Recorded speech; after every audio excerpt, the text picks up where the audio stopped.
Selamat pagi Bapak Ibu yang dikasihi Tuhan. Kita sungguh bersyukur untuk pagi hari ini kembali Tuhan berikan kita kesempatan yang indah untuk bisa kita kembali lagi menikmati nafas kehidupan yang Tuhan berikan buat kita. Mari saat ini kita mau bersama-sama membuka persekutuan doa pagi kita hari ini dengan doa. Mari kita sama-sama berdoa.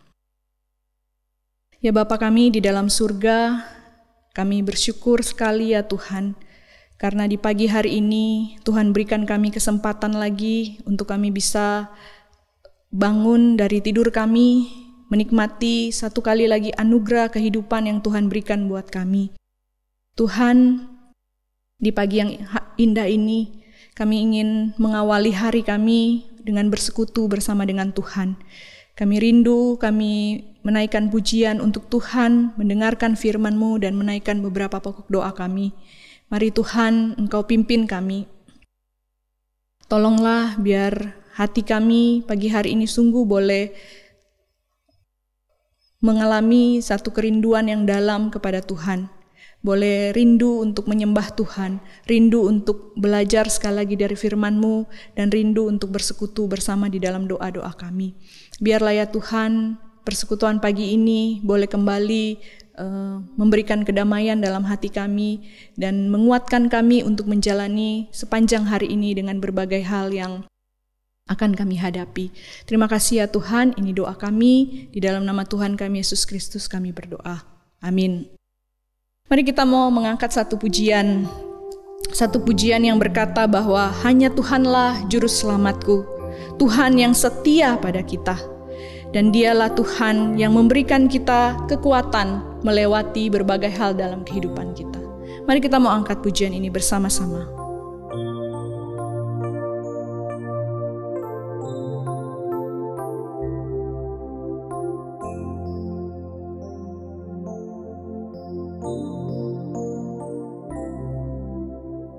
Hanya Engkau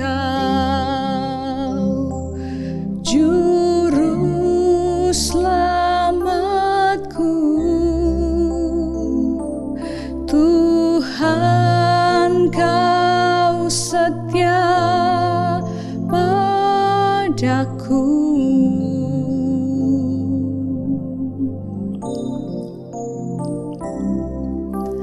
Yang ku pegang hanya janji-Mu, ku percayakan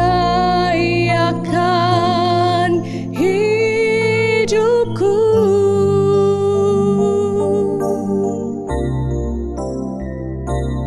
Ku sembah Kau Allahku,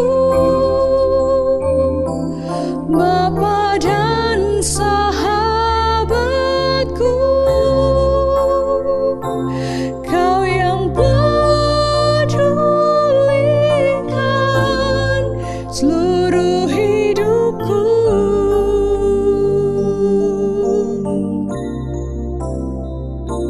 Walau lewati lembah,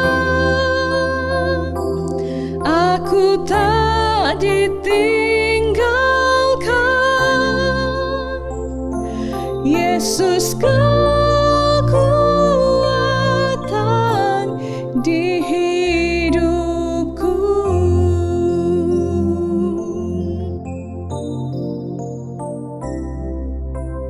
Hanya Engkau Juru selamatku, Tuhan Kau setia padaku.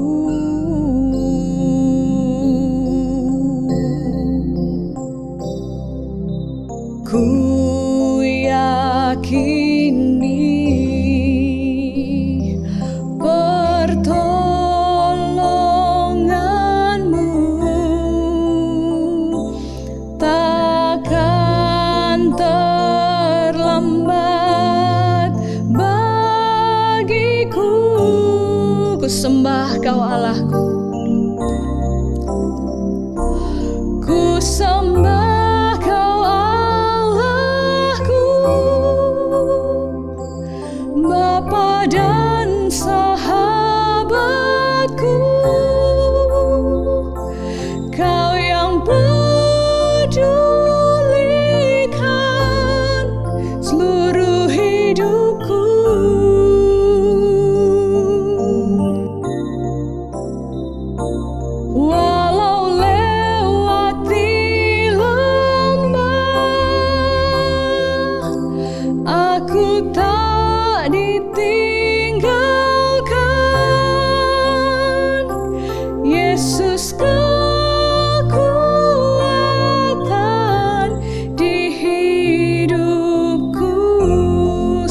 katakan, ku sembah kau Allahku.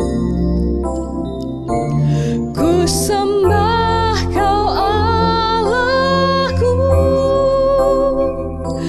Bapa dan sahabatku,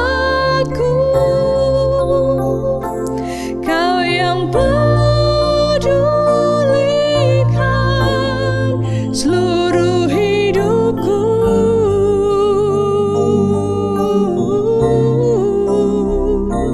Walau lewati lembah, aku tak ditinggalkan. Yesus kekuatan di hidupku. Yesus kekuatan di hidupku. Yesus kekuatan di hidupku.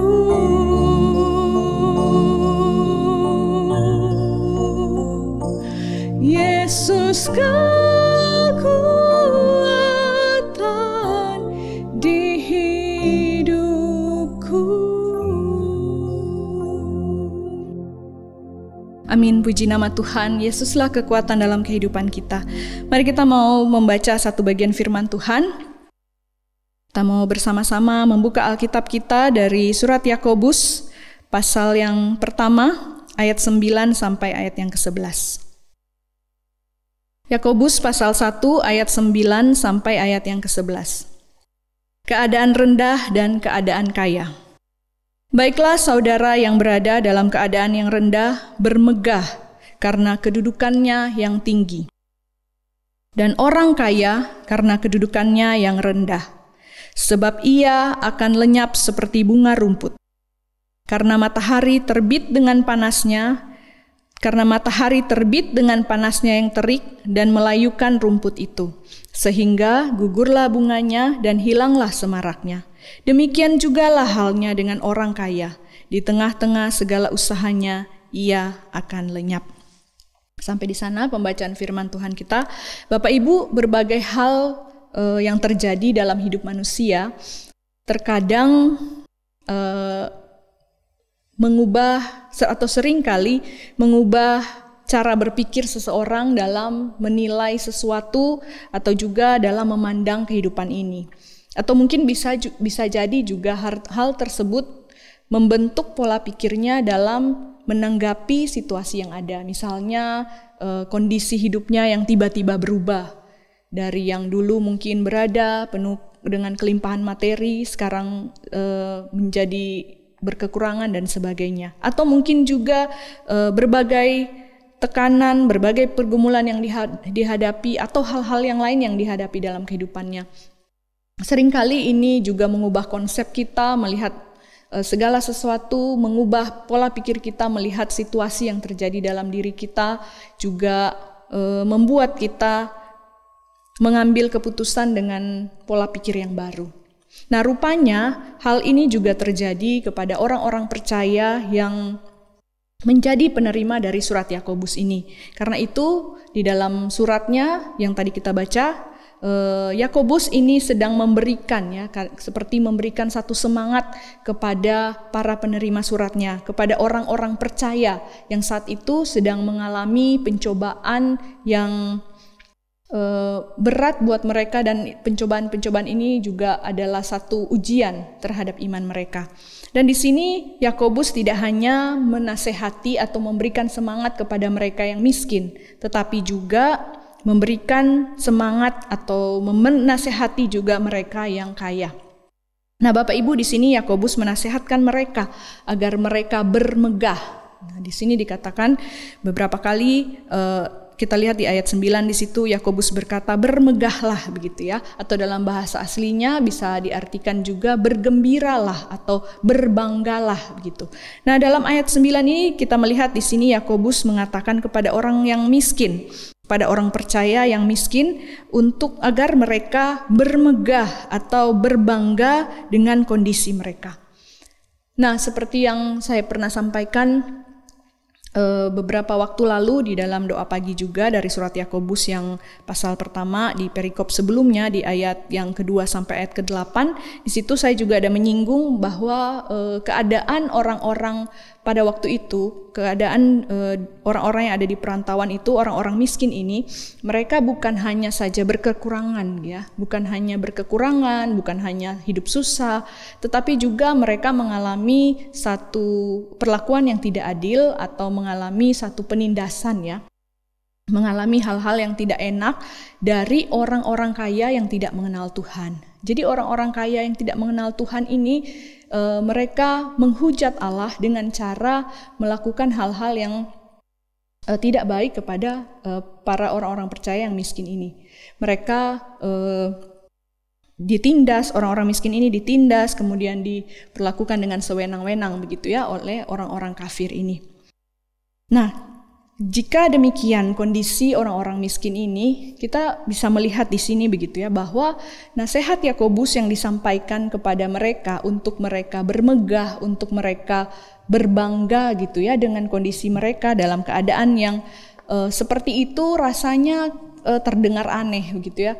Kok mereka yang sudah susah, sudah miskin disuruh bangga begitu dengan keadaan mereka? Ya, dengan kata lain seperti mereka disuruh bilang, lihat nih gitu ya, saya miskin, nih saya bangga menjadi orang susah, yang tertindas, yang menderita, saya bangga, saya gembira. Apakah yang seperti itu yang disuruh oleh Yakobus, yang dinasihatkan Yakobus kepada orang-orang ini? Tapi ternyata Yakobus tidak menyuruh mereka berbangga atau bermegah dalam keadaan mereka yang dengan cara yang seperti itu, dengan cara lahiriah mereka.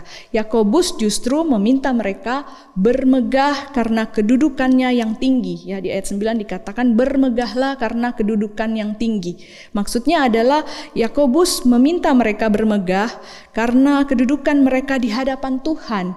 Artinya bukan berbangga dengan keadaan yang miskin, menderita yang mereka rasakan secara lahiriah. Tetapi Yakobus ingin mengingatkan bahwa meskipun mereka miskin, meskipun mereka terhina, tapi Allah telah memilih mereka. Allah telah memilih dan mengangkat mereka untuk mereka boleh memperoleh keselamatan di dalam Yesus Kristus. Dan hak istimewa ini diberikan kepada mereka tanpa melihat apa yang mereka miliki. Allah menerima mereka apa adanya, apapun keadaan mereka pada waktu itu. Jadi bisa dikatakan bahwa memang mereka miskin secara lahiriah, tetapi mereka adalah orang-orang yang terhormat di hadapan Allah, orang-orang yang diangkat kedudukannya oleh Tuhan. Inilah yang harus mereka banggakan, inilah yang harus menjadi satu alasan bagi mereka untuk mereka bermegah. Kenapa? Karena Allah telah memilih mereka di antara ribuan orang yang lain. Meskipun mereka menderita, meskipun mereka susah, tetapi mereka adalah orang-orang pilihan Allah. Dan rasa bangga ini yang juga akan menguatkan mereka menghadapi berbagai ujian yang mereka hadapi di tengah-tengah hidup mereka. Nah, Bapak Ibu, kita melihat di sini bahwa kita juga sebagai orang-orang percaya diingatkan bahwa hidup susah, hidup berkekurangan, ataupun miskin seperti yang mereka alami, itu bukan akhir dari segalanya dari hidup kita. Bukanlah satu hal yang memalukan begitu kalau misalnya kita pada akhir bulan misalnya ya jantung berdebar-debar, bukan karena kita sakit jantung, tetapi mungkin karena kita harus mencukupi kebutuhan yang ada dengan keuangan yang mepet begitu ya. Atau mungkin juga bukan satu kejahatan kalau misalnya kita tidak punya barang-barang bermerek yang seperti teman-teman kita atau orang-orang lain yang kita lihat di sosial media misalnya begitu. Itu bukan suatu kejahatan, bukan suatu dosa. Karena identitas kita tidak ditentukan oleh barang-barang ataupun status sosial yang menempel kepada kita. Tetapi identitas kita ditentukan oleh hak istimewa yang ditempelkan Tuhan kepada kita, yaitu bahwa kita adalah milik Allah. Bapak Ibu, ini adalah sesuatu yang luar biasa. Allah yang begitu besar, Allah yang berkuasa, dan kita adalah milik kepunyaannya. Ini satu sukacita yang luar biasa begitu ya. Dan bahwa Tuhan telah menyediakan tempat, menyediakan keselamatan bagi kita setelah kematian. Dan itu semua sudah terjamin. Bukankah hal ini jauh lebih berarti daripada benda-benda berharga, kehormatan, status sosial yang suatu hari akan lenyap bersama dengan tubuh kita yang fana ini? Nah, itulah sebabnya kemudian Yakobus mengingatkan saudara-saudara seiman yang miskin ini agar mereka tidak merasa minder, ya, tidak merasa malu dengan keadaan mereka, tetapi mereka harus berbangga, mereka harus gembira, mereka harus bermegah. Kenapa? Karena Allah memilih mereka, meskipun mungkin di mata manusia mereka ditolak. Nah, kemudian kita melihat Yakobus juga melanjutkan nasihatnya pada ayat yang ke-10, yaitu untuk golongan yang kedua. Siapakah mereka? Yaitu mereka adalah orang-orang yang kaya, tapi bukan orang-orang kaya yang kafir tadi, yang menganiaya orang miskin tadi. Ini adalah orang-orang kaya yang juga percaya kepada Tuhan, karena di sana Yakobus juga menyapa mereka dengan saudara, yang artinya saudara seiman. Dan ini berarti orang-orang kaya ini adalah orang-orang yang juga memiliki iman kepada Tuhan. Nah, kepada orang-orang kaya ini Yakobus mengingatkan bahwa kedudukan mereka rendah meskipun mereka kaya. Apa artinya, saudara? Bukankah dengan segala kekayaan tadi, dengan kekayaan yang mereka miliki, dengan materi yang banyak, yang berlimpah yang mereka miliki, bukankah mereka mendapatkan kemudahan dan mereka bisa memiliki apa saja, begitu ya, dan juga bisa mendapatkan kedudukan atau mendapatkan posisi-posisi yang baik, begitu ya. Tapi justru Yakobus berkata bahwa kedudukan mereka rendah. Apakah artinya ini? Apa maksudnya? Nah, Bapak Ibu ingat orang miskin tadi? Orang miskin tadi mereka terhina, mereka terpinggirkan karena apa? Karena iman mereka kepada Kristus. Nah, demikian halnya juga dengan orang kaya ini. Mereka dianggap rendah, mereka dianggap hina karena apa? Karena iman mereka kepada Kristus. Meskipun mereka kaya, meskipun mereka banyak harta, tetapi itu semua tidak menjamin. Karena mereka juga diperlakukan tidak adil. Mereka juga mengalami hal-hal yang tidak enak yang dilakukan oleh mereka yang tidak mengenal Allah. Kalau begitu, apa yang harus mereka banggakan? Bukan harta mereka, bukan materi mereka. Yakobus berkata bahwa mereka harus bangga dengan kedudukan yang rendah itu. Artinya mereka harus bermegah, mereka harus bergembira, karena mereka adalah milik Allah. Mereka ada kepunyaan Allah, orang-orang pilihan Allah seperti orang yang miskin tadi. Dan mereka juga mendapat bagian dalam kerajaan surga. Ini adalah sesuatu yang harus mereka banggakan atau harus mereka harus menjadi kegembiraan mereka. Nah, walaupun untuk itu mereka harus mengalami ujian hidup dari orang-orang yang tidak mengenal Allah. Dan inilah yang harus menjadi dasar kebanggaan hidup mereka. Bukan lagi kekayaan, bukan lagi harta, bukan lagi apapun yang mereka miliki. Di sini di surat Yakobus yang tadi kita baca dikatakan bahwa kekayaan dan semua materi itu hanya bersifat sementara. Dan Yakobus kemudian menggambarkan kekayaan itu seperti bunga rumput yang pagi mekar tapi sore layu karena teriknya matahari. Saya membayangkan mungkin seperti bunga jam 9 gitu ya. Ada waktunya dia mekar, katanya jam 9, tapi waktu dulu saya menanam bunga jam 9 ini biasanya jam 9 lewat, biasanya begitu ya, baru dia mekar. Tapi begitu mekar bunganya indah sekali. Tapi kemudian ada waktunya dia menjadi layu begitu ya, kalau sudah habis waktunya. Dan itu cepat begitu. Jadi ya kita hanya bisa menikmati bunganya sebentar saja begitu. Menikmati keindahannya hanya dalam waktu yang begitu cepat begitu ya. Nah, mungkin begitu juga gambaran tentang kekayaan yang tidak bisa bertahan selamanya.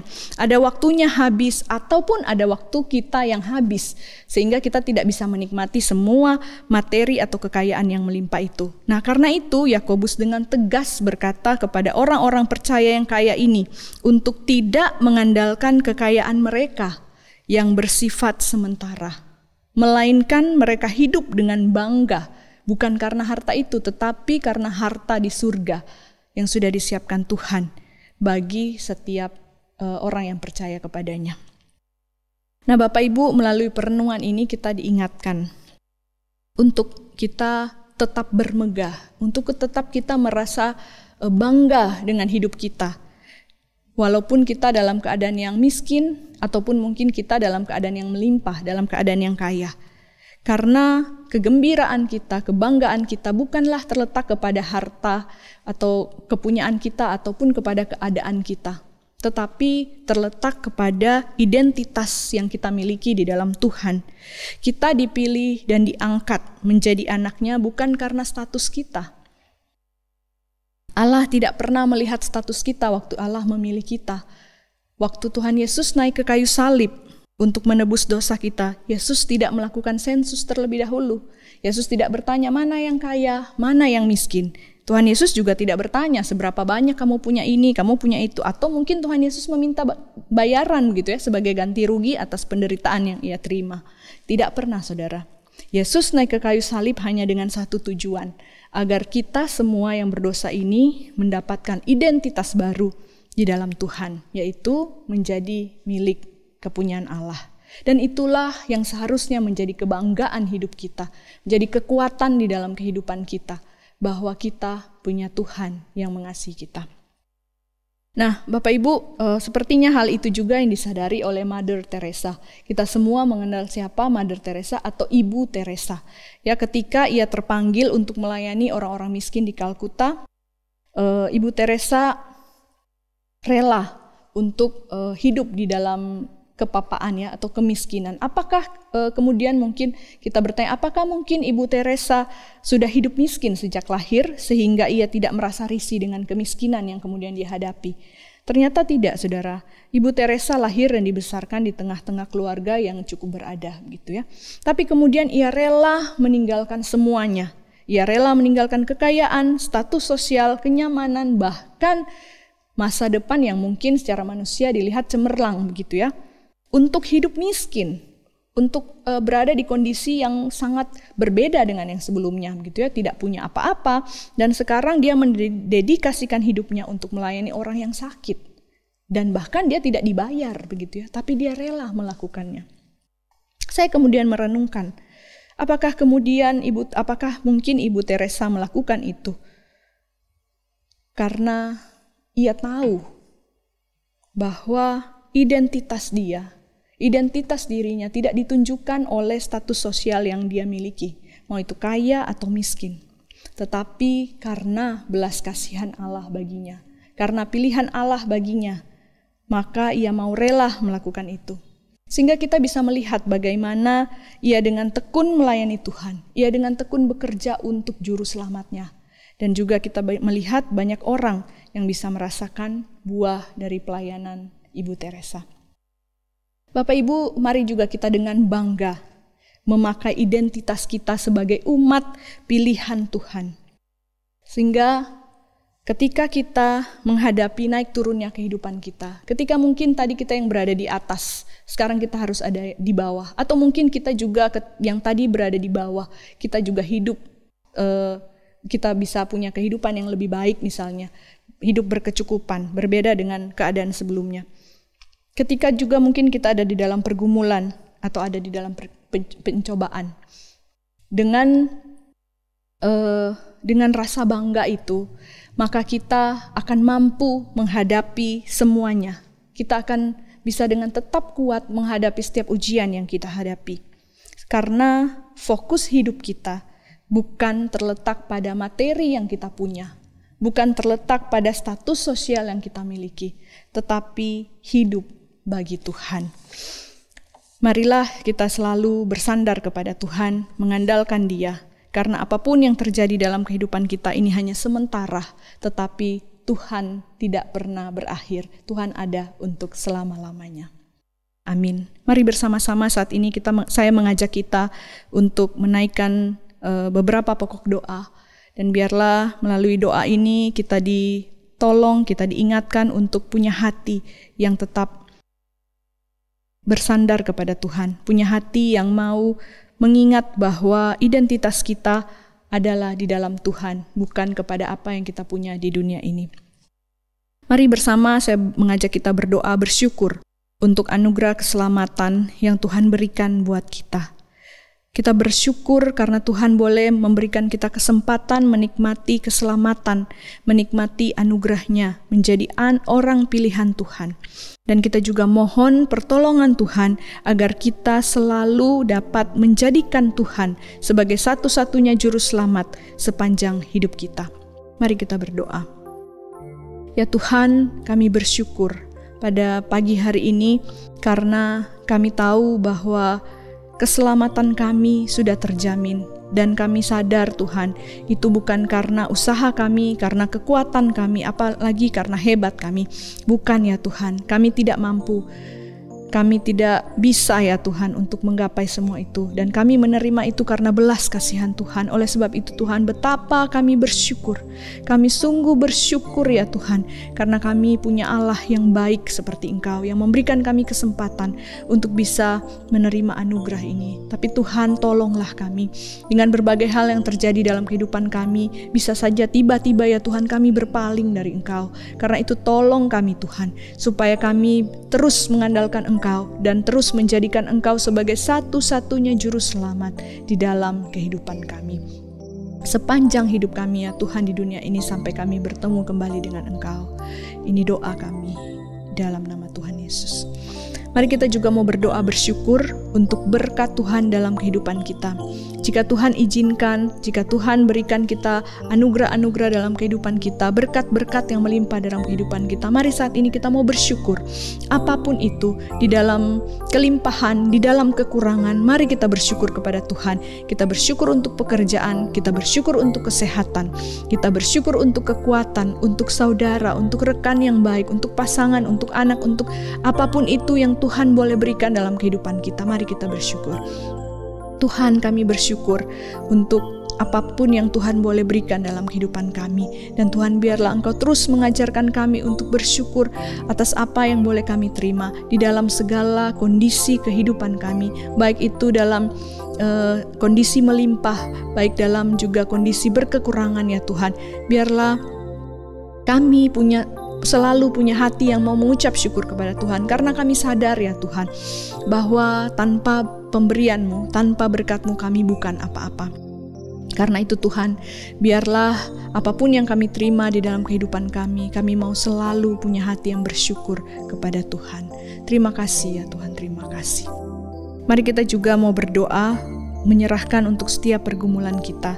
Kita mau serahkan semua masalah, semua pergumulan yang kita hadapi. Kita mohon Tuhan yang memberikan kita kekuatan dan kemampuan untuk melewatinya. Kita juga mau berdoa untuk mungkin ada saudara-saudara kita, rekan-rekan kita yang kita tahu saat ini sedang mengalami pergumulan ataupun sakit penyakit. Mari kita bersama-sama berdoa untuk mereka. Bapa di surga, kami juga mau berdoa menyerahkan setiap pergumulan hidup kami. Tuhan, biarlah Engkau yang menguatkan kami, memberikan kami semangat supaya kami bisa tekun menjalani kehidupan kami di tengah-tengah berbagai persoalan hidup yang kami hadapi. Kami rindu biarlah melalui apapun yang kami hadapi ini Tuhan, kami boleh kuat melewatinya dan kami boleh menjadi orang-orang yang kuat. Kami boleh menjadi iman kami boleh teruji semakin hari, semakin boleh menjadi lebih murni, dan kami boleh menjadi orang-orang yang menyenangkan hati Tuhan. Biarlah kiranya Tuhan menolong kami melewati semua ini. Kami tahu ini tidak mudah ya Tuhan, tapi bersama dengan Engkau ya Tuhan, kami percaya kami bisa melewatinya. Kami juga berdoa untuk setiap rekan-rekan kami yang mungkin saat ini sedang juga mengalami pergumulan dalam hidup mereka, pergumulan apapun itu, masalah keluarga, masalah ekonomi, ataupun mungkin ada sakit penyakit ya Tuhan. Engkau yang tahu apa yang mereka hadapi. Kiranya Tuhan yang menolong mereka dan juga terus menguatkan di dalam setiap apa yang mereka hadapi. Biar hati mereka terus boleh mengandalkan Tuhan. Di dalam nama Tuhan Yesus kami berdoa. Yang terakhir, Bapak Ibu, mari kita juga berdoa mau menyerahkan untuk persiapan ibadah minggu besok. Baik itu kebaktian umum, sekolah minggu, dan juga remaja. Kiranya Tuhan mau memperlengkapi, mau memberkati semua pelayan dan setiap peralatan yang akan digunakan. Dan biarlah semuanya itu ya Tuhan, semuanya itu bisa boleh mempermuliakan nama Tuhan di dalam kebaktian besok. Mari kita berdoa. Ya Tuhan, kami mau menyerahkan juga untuk ibadah minggu besok. Tuhan, kiranya dengan belas kasihan-Mu, Engkau yang mau menolong, memperlengkapi setiap pelayan, baik itu di kebaktian umum, kebaktian sekolah minggu, juga remaja. Tuhan yang memberkati, memperlengkapi para pelayan semua, ya Tuhan, hamba Tuhan yang juga akan melayani, juga alat-alat juga yang akan digunakan, ya Tuhan, kami serahkan semua ke dalam tangan-Mu. Kiranya Tuhan menolong, kiranya Tuhan mau memakai semua ini menjadi alat untuk kemuliaan nama-Mu. Biarlah setiap jemaat-Mu yang datang mengikuti setiap kebaktian ini, anak-anak juga yang mengikuti sekolah minggu, juga remaja, semuanya boleh pulang dengan memuji Tuhan, karena Engkau boleh memberkati ibadah kami dan boleh menolong setiap pelayan-pelayan-Mu untuk boleh melayani-Mu di kebaktian besok. Terima kasih Tuhan, terima kasih juga untuk pagi hari ini kami bisa bersama-sama memuji-Mu, belajar dari firman-Mu, dan dikuatkan lagi Tuhan untuk menjalani hidup kami yang berat. Biar kiranya Tuhan juga memberkati kami sepanjang hari ini dengan berbagai hal yang akan kami hadapi. Tuhan, tolong kami, berikan kami kekuatan ya Tuhan, supaya kami bisa melewatinya, supaya kami dengan tekun bisa menghadapinya ya Tuhan, hingga kami tidak mundur ataupun tidak berpaling. Biar iman kami terus tertanam erat kuat di dalam Tuhan. Terima kasih Tuhan, ini doa kami. Di dalam nama Tuhan Yesus kami berdoa. Amin. Persekutuan doa kita sudah selesai. Kiranya Tuhan Yesus memberkati kita semua. Selamat pagi.